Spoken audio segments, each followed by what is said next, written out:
Chers citoyens, permettez-moi de vous saluer toutes et tous. Comme chaque 11 novembre, nous sommes réunis ce matin pour commémorer ensemble l'armistice qui mit fin à la Première Guerre mondiale. Une guerre qui s'enlisa pour durer 4 années et mobilisa des millions de soldats issus de plusieurs continents. De nombreuses familles et communes ont payé un lourd tribut à cette folie meurtrière.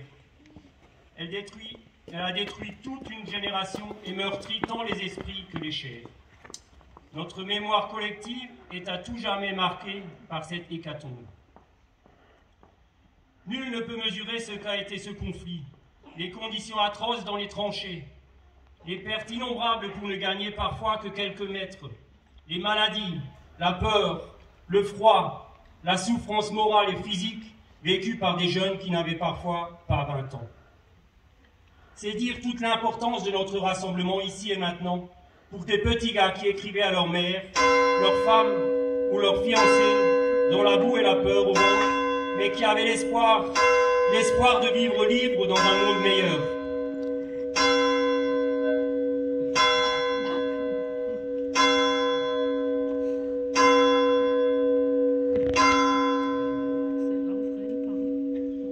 Commémorer l'armistice de 1918 n'est pas un acte mineur. C'est rendre hommage à ceux qui, par leur sacrifice, nous permettent de vivre et de connaître la paix. L'histoire et la mémoire spécifique de l'Alsace-Moselle doivent être connues et rappelées. Lorsqu'éclate la guerre, l'Alsace et cette partie de la Lorraine qui deviendra la Moselle était allemande. Et ceci depuis le traité de Francfort du 10 mai de 1871. Ces territoires formeront ensemble le Reichsland Elsass-Lothringen avec un statut d'autonomie. Le recensement de 1910 fait état d'une Alsace-Moselle germanophone à 87%. Dans la vie courante, on parle surtout les dialectes alémaniques et franciques. On écrit, on lit et on prie en Hochdeutsch, qui est l'allemand standard. Dans le contexte de la Première Guerre mondiale, entre 1914 et 1918, 380 000 hommes du Reichsland Elsass-Lothringen sont mobilisés sous l'uniforme allemand. Durant la guerre, ils servent sur tous les fronts. Les soldats alsaciens lorrains suscitent parfois méfiance de leurs camarades et supérieurs. Beaucoup ne sont pas enthousiastes à combattre pour ce Reich qui ne leur a pas demandé leur avis d'être allemands. Mais quasiment tous partagent la langue et une grande partie de la culture de leurs compagnons d'armes allemands. 50 000 d'entre eux ne reviendront pas, dont 15 issus de notre village qui avait entre 20 et 36 ans. 150 000 seront blessés et 30 000 faits prisonniers. Les soldats alsaciens mosellans ont fait comme tous les soldats de toutes les armées. Ils ont fait leur devoir. À nous de leur rendre l'honneur qu'ils méritent en ce 11 novembre 2021. Comme chaque année, nous allons lire la liste de ceux qui ont perdu leur vie sur les champs de bataille ou à la suite de leurs blessures. Mais dans le but de faire une cérémonie plus proche de la vérité historique de cette première guerre, vous noterez cette année une petite évolution dans cette commémoration qui consiste à lire les prénoms des soldats morts de la première guerre tels qu'ils ont été inscrits sur leur acte de naissance et avec la langue qu'ils utilisaient au moment de leur décès.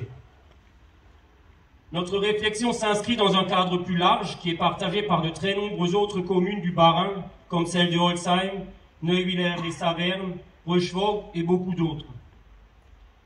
Concernant la Seconde Guerre mondiale, les prénoms seront lus en français.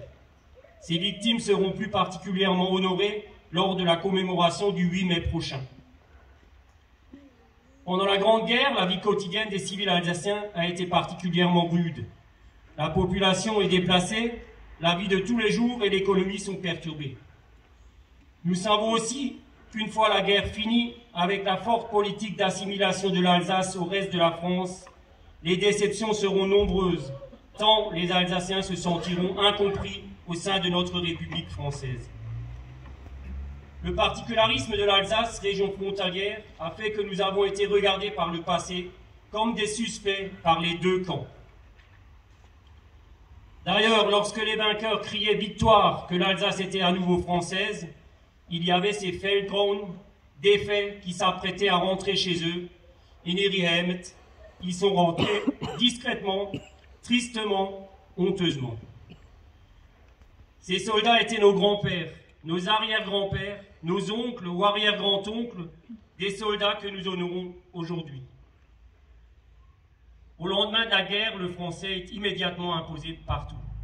Et dès le 2 novembre 1918, une circulaire ministérielle a instauré des commissions de triage de la population et d'expulsion parfois injustes.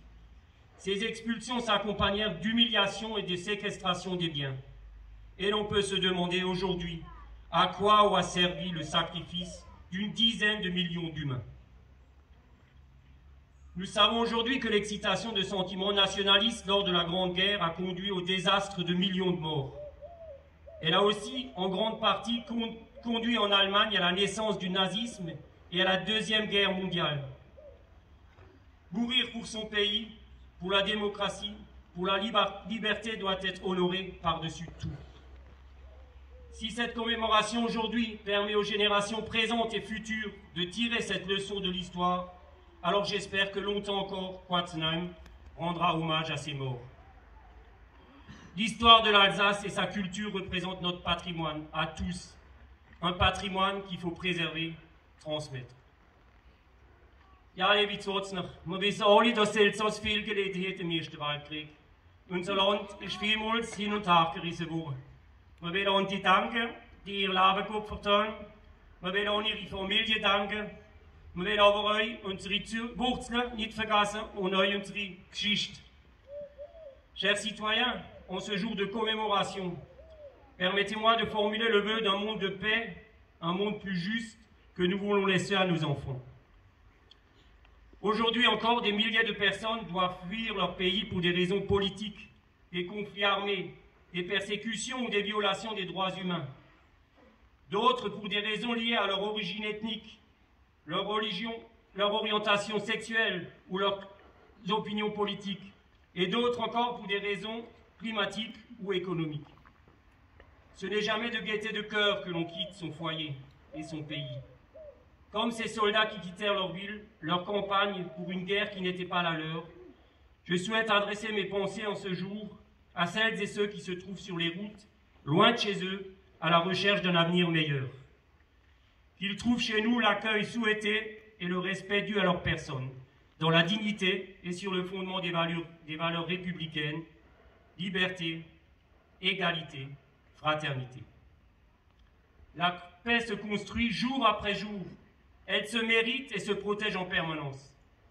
La responsabilité qui est la nôtre est de rappeler inlassablement aux jeunes générations que ce conflit qui a mis feu et à sang l'Europe est d'abord né de l'exacerbation des nationalismes, l'une des plus terribles folies auxquelles sont exposés les peuples aujourd'hui encore. À l'image du début de la guerre de 14, nous savons qu'il suffit parfois d'une étincelle sur fond de tension pour déclencher des guerres de très grande envergure. Alors restons vigilants, espérons une humanité solidaire, libre et fraternelle. Vive la paix, vive l'Alsace, vive la République, vive l'Europe.